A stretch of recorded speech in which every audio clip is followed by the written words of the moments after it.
Et quand on voit dans les pays qui ont réussi leur montée en gamme, on constate que les dimensions de design, de création sont absolument fondamentales pour donner de la valeur à des produits. Alors en France, les grosses équipes de design, vous avez... tout le monde pense à l'automobile, mais en fait la plus grosse équipe, c'est Decathlon, c'est 150 designers. Après vous avez Peugeot, PSA et Renault, qui ont un peu moins d'une centaine de créatifs, évidemment des équipes autour un peu plus étoffées. Et donc, on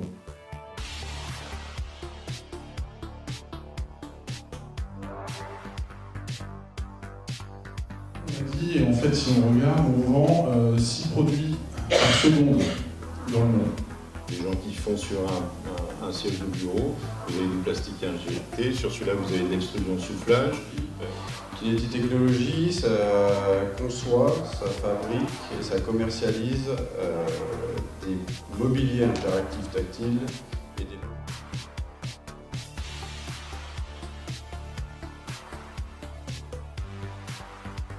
Bonjour, je m'appelle Catherine Vendriès, je suis la trésorière de l'association Haute Valeur Créative, association que nous avons créée maintenant il y a un peu plus d'1 an.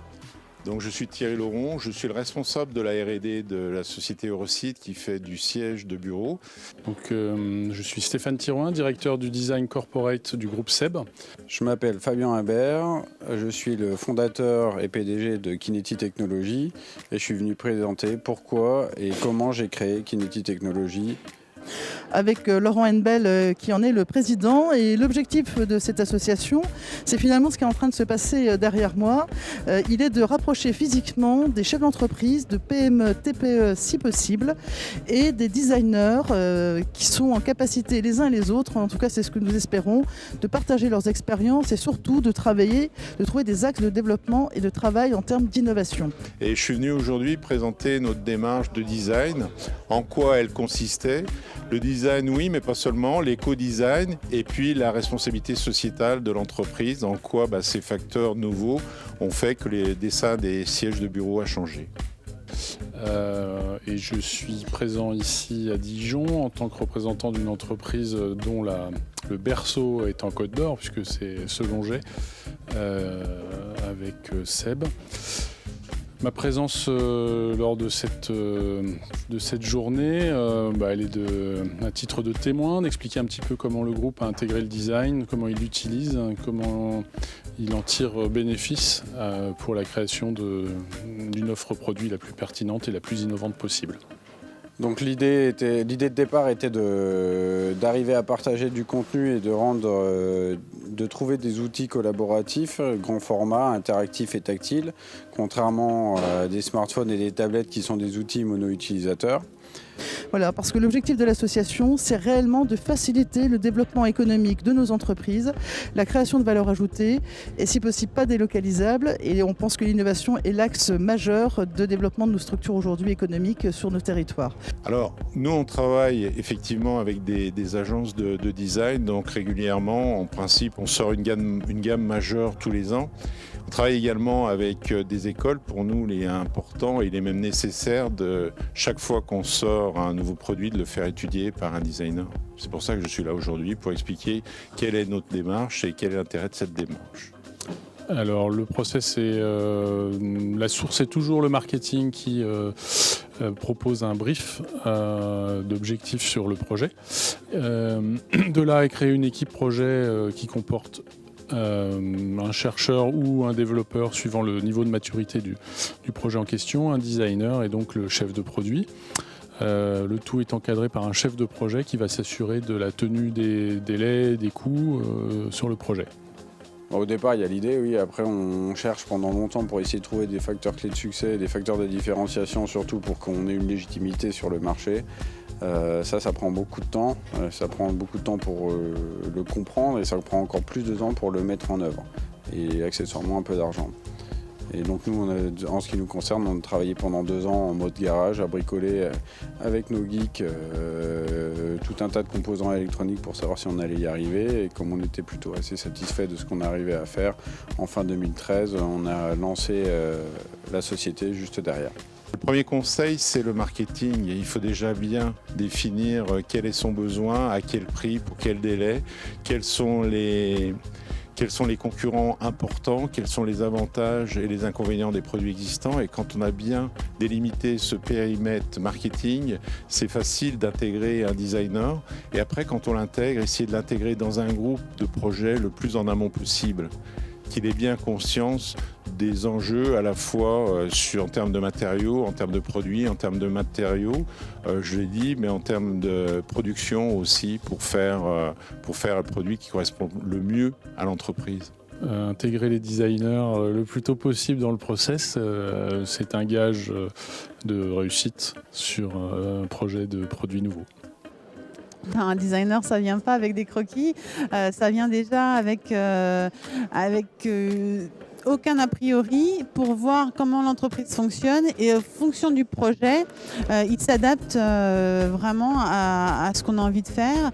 Et après une longue phase de recherche, que ce soit pour connaître la cible du futur produit, ce qu'on veut en faire, où on veut le placer, et après seulement, il vient avec le croquis et là on développe avec des protos et on finit par un produit.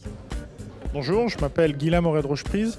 Je suis le fondateur de Lithias, une jeune entreprise innovante basée à Mâcon et spécialisée dans la sculpture numérique, c'est-à-dire la réalisation d'objets en pierre naturelle qu'on crée numériquement et qu'on réalise avec un mélange entre un savoir-faire traditionnel et des robots. Je suis Alain Gisselot, je dirige un centre culturel en Bourgogne, à 50 km au nord-ouest de Dijon. Ce centre culturel s'appelle Arcade et ce centre a pour objet de présenter au grand public le design, les métiers d'art. Mais quand je dis grand public, je compte des enfants de 3 ans, des étudiants en design de grandes écoles, des étudiants designers japonais, le grand public, des touristes, etc.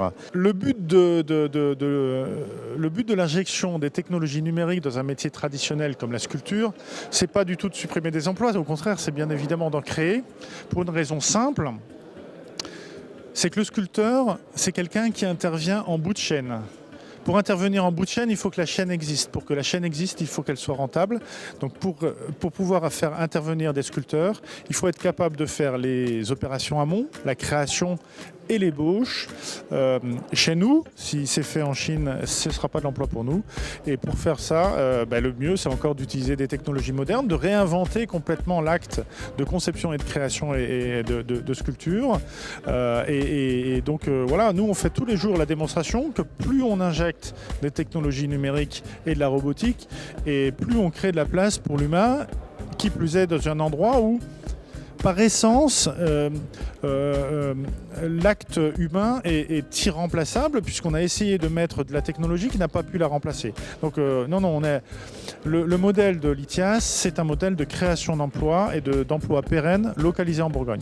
Le design, c'est fait pour aider l'autre dans son quotidien, à marcher, à s'asseoir, à dormir, à manger.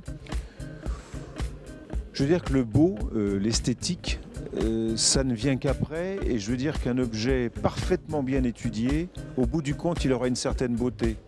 Je prendrai évidemment des exemples simplissimes. Un couteau bien fait, c'est d'abord un couteau qui coupe. Mais s'il coupe bien et s'il est bien fait, il va sans doute être beau. C'est pas le hasard. On n'a pas voulu faire d'abord un beau couteau. On a voulu faire un couteau qui coupait bien. J'en dirais autant d'une bicyclette. Une bicyclette, c'est d'abord un objet essentiellement efficace qui transforme un maximum d'énergie humaine en déplacement. S'il est très bien fait, s'il est très aérodynamique, ça devient un bel objet. Mais on n'a pas voulu faire en premier un bel objet. On a voulu faire un objet utile. Plus un objet est utile, plus il a des chances d'être beau. Donc le mot esthétique, il ne vient que bien après. Un designer, c'est quelqu'un qui peut avoir une idée de prospective sur une thématique, sur un usage, sur une façon de voir la vie. Et un développeur, c'est quelqu'un qui n'a pas forcément eu cette idée, mais qui a les moyens de la mettre en œuvre. Le moment est vraiment venu pour que les designers, les managers d'entreprise, les techniciens d'entreprise, les marketeurs travaillent ensemble pour vraiment changer la donne, quoi, pour sortir du cadre, pour créer des nouveaux produits, apporter de la compétitivité. C'est vraiment la clé du développement de nos entreprises aujourd'hui, c'est de sortir par le haut, de se distinguer, et je trouve que c'est vraiment le moment idéal, quoi. Les consultants, ce qu'ils apportent à l'entreprise, ils apportent de toute façon un regard externe. Donc ça permet de faire prendre de l'altitude au chef d'entreprise, de lui apporter des éclairages sur des façons, des méthodos, on va dire, sur la manière de traiter des problèmes. Et puis surtout d'apporter un effet miroir en fait, au chef d'entreprise qui lui permet de revisiter un petit peu sa problématique. On dit souvent qu'en fait, on ne change pas vraiment le sujet, mais le simple fait de changer le point de vue sur une problématique permet de trouver des solutions. Donc c'est en grande partie un des rôles du consultant. La lisibilité en fait, de ces prestations immatérielles est bien souvent la grosse difficulté qu'a l'entreprise pour arriver à le joindre. On a dans ce sens-là une action autour de Destination Performance qui permet d'améliorer la façon dont l'entreprise peut flécher la compétence nécessaire pour l'aider à avancer dans ces problématiques.